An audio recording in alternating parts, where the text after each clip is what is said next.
Coming to the stage, man, Funny Cat, man. Start clapping right now, start clapping right now, start clapping right now. For Dane Allen.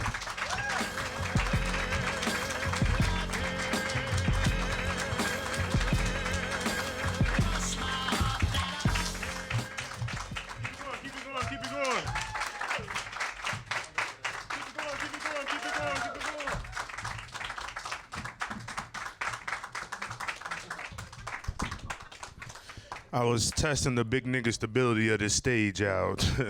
Ronnie was up here. I want to make sure the stage can handle two big niggas in a row. Two big niggas in a row. Give it up for Ronnie. Give it up for Ronnie, y'all. He put me on the show, and he ain't lying. He will harass you about tickets. The first time I came to check out this show, he was like, hey, nigga, you got a ticket? You got a ticket? Now you trying to go up in? No, you got a ticket? You got a ticket? You got a ticket? You got a ticket? You got a ticket? You got a ticket? You know. I was like, yeah, I'm a comic. He's like, hey, man, I didn't know you was a comic, nigga. You know, I fucks with you. You're kind of funny. You want to be on my show? I say, yeah. So here we are. Give it up for me. Give it up for me. I'm a veteran as well. Give it up for me. I'm a veteran. I did 18 years in Chirac. Grew up on the south side of Chicago. I didn't realize that was a bad thing until I went to college. Like, upper middle class white kids love to tell you, you know, it's like, okay, you from Chicago? I was like, yeah, man, from the south side of Chicago, baby. At the time, I was like, D-Rose, Chicago Bulls, baby. He was like, oh, you made it, huh, bro? You made it through. Actually, crazy shit is like, hey, bro, you ever seen a dead body? I'm like, no, but I have, so I have to hide it. You never realize, like, how much upper middle class white kids love violence until your freshman year at Miami of Ohio, which is like the whitest place in America. So it's like culture shock times 10. I think I made it to Miami because of the way like my mom raised me. She raised me to be like the best token black guy I could be, you know? So like that's why I'm looking like the cool dressed down dad at the local park district. Like he's always out there walking, 5 a.m. That's him, you know, so that's me. You ride past everyone, that motherfucker big as hell. He moving though, he moving. He's moving. She had me like in basketball, football, baseball, karate. I was like the only kid on the south side of Chicago that was a white belt on the south side, you know, so. But I looked like a fun-sized Mark Henry at the time. So if you could imagine that, I kind of like a fun-sized Mark Henry now as well. So I was kind of like the same size, it just grew wider, not vertically, anyway. Question for the crowd. Who's more influential, Netflix or Kanye West? You tell me. Participate. I say Netflix too, mainly because Netflix has us watching shit like You. You guys watch You?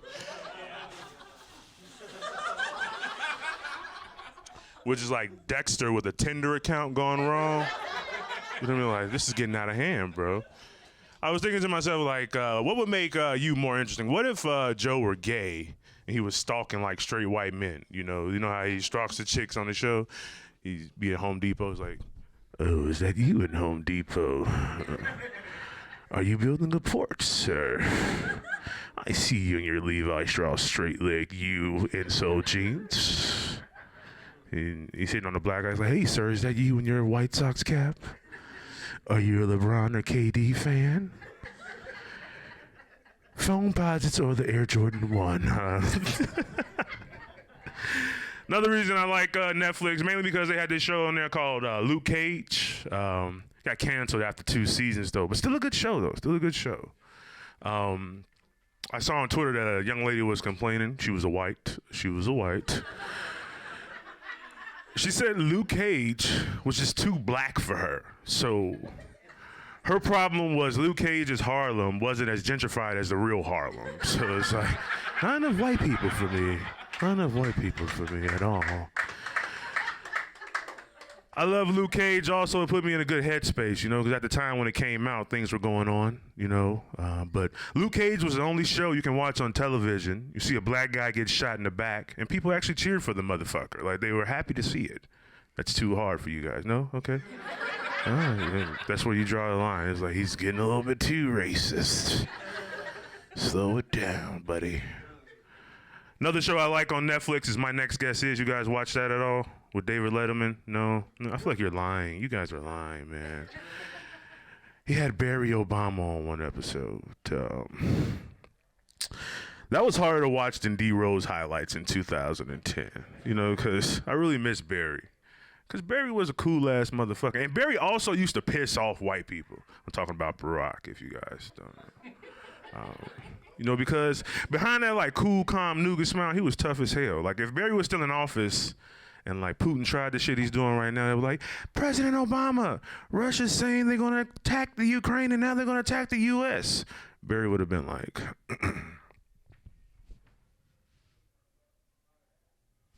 I wish a motherfucker would try some shit like that on U.S. soil. He also pissed white people off because he wore a nice suit on Easter. When niggas are known to overdress, bro. You know what I mean? Like, white people, y'all gotta give us a break, man. Sometimes, shit, it's Easter. You know what I mean? It's like they tried to find something wrong. They couldn't find what's wrong. It's like, motherfucker wore a nice suit. Hang him. No crazy shit like that. Wore a nice suit, had a cool ass fucking style, man. Like, Barry was the man, dog. Let me stop before I start crying or some shit like that, man. You guys like the Black Panther at all? Anybody like the Black Panther? Anybody? White people, if a black guy asks you that, clap every time, okay? Clap every time. All right, thank you. Let's go. All right? I like the Black Panther. It was a superhero family. One thing I couldn't figure out is, like, I wonder if Shuri and T'Challa had, like, a drunk uncle that bragged about them all the time. You know, like, he walks into the barbershop, he's like, bing, ding, ding, ding, ding, ding. You see my motherfucking nephew and niece, T'Challa and them, baby. They out there with the motherfucking Avengers. That nigga's crazy out there. You see them? You know? You see how beautiful Wakanda was? Like, it was awesome, right? Like, the scenery was crazy, right? And I was thinking to myself, like, is there a bad neighborhood in Wakanda? Like, is there a 79th and King Drive in Wakanda? Is there an Inglewood? Like, is there some grandma, like, on the south side of Wakanda, like, look, now your ass come from a good family, all right? A good family. I don't care what they doing out there. We don't want your ass getting caught up in all that. You know, them niggas selling loose vibranium. You know, you a good kid. You a good kid. You know, like, is there a Pilsen in Wakanda? Like, is there an abuela letting her grandson go? He's like, no, mijo, no. We are hard workers, mijo. No, we are hard workers. We don't want you selling loose vibranium. No, no. With my comedy, I've been trying to take, like, an approach to being, like, you know, more conscious, you know, about things. There's a few things that's on my mind I want to talk about, you know. I think we all need to hear this, and this is a PSA.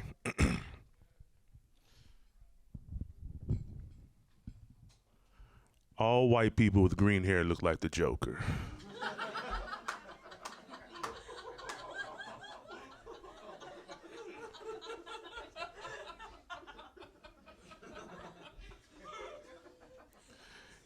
Even little white people with green hair look like the Joker. They look like baby Jokers, though. So that's more Latino, so it's like baby Joker. And also, I want to talk about something that was ruining our country prior to the pandemic.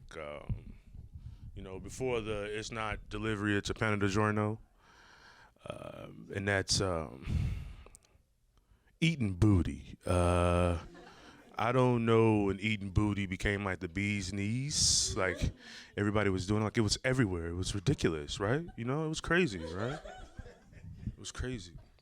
But I feel like 20 years from now, there's gonna be a truth commercial. It's gonna be during the Super Bowl, right? You know how those truth commercials are? It's like when you use tobacco, you have to pay for it, or then like your face fucking falls off or something like that. Like, it's some weird shit.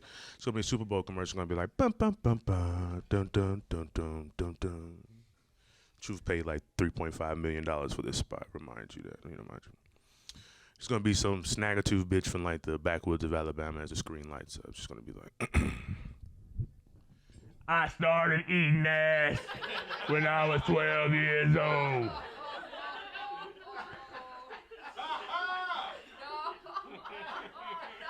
In my neighborhood, I was a throat goat. Eating booty is a no-go. All right, y'all, that's my time, y'all. I'm Dane Allen. Remember, it's all about the energy. Follow me on Instagram at itsjordanbruh. Follow my podcast, It's Your World Pod _ Check me out everywhere, y'all. Hopefully Ronnie can get to all right, here he is. All right, thank you. Give it up for Ronnie. Give it up for Ronnie Ray. Ronnie